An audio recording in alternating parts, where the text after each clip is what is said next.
So there's three recommendations that we need to look at. One is to get clear on your values, your company values, know the psychographics of your market, and develop your futures literacy. So let's look at those in a bit of detail. Looking at values and mission statement and purpose statement is a relatively new business management tool, as in a couple of decades. And but when companies look at that, very often it is kind of a marketing campaign, or somebody comes in, an external consultant comes in and says, we need to help you to understand your core values so that you can, frame it nicely in your reception and you can put it on your branding and marketing. And it very often isn't fully integrated into the company. It's a set of values that are kind of named up at the top. And why it is important, where it is used well, is that it can really redefine how a company operates.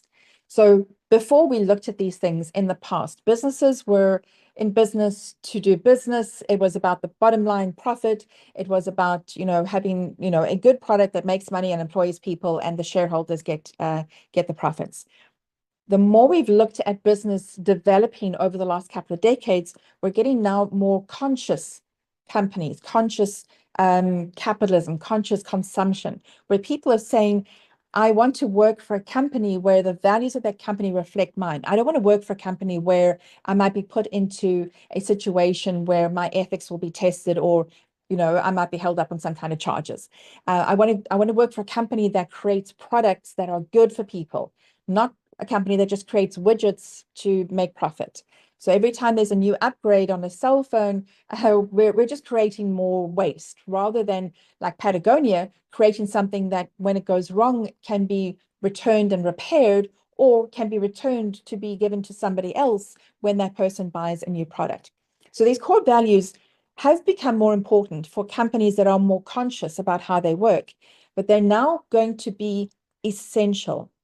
It is essential for us as individuals to understand our values when we're working with a company or within a company.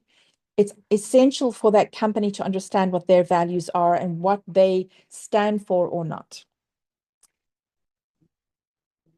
If we don't, we run the risk of running campaigns or employing people or doing things in the product development department or anything else like that, that is going to run foul of the prevailing temperature or value set of the country that we're in. There's an example that is very recent going out on social media at the moment, where Mark Zuckerberg from Facebook has taken down or done away with the team of people who fact check claims that are on Facebook. So if you're on Facebook and you see somebody say that the earth is flat, you can press a button and somebody will go and look, and then they'll put a little warning comment there. He's done away with that department.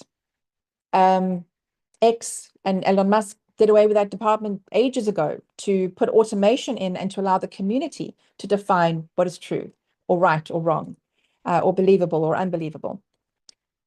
Facebook was always kind of running against that kind of thing. Facebook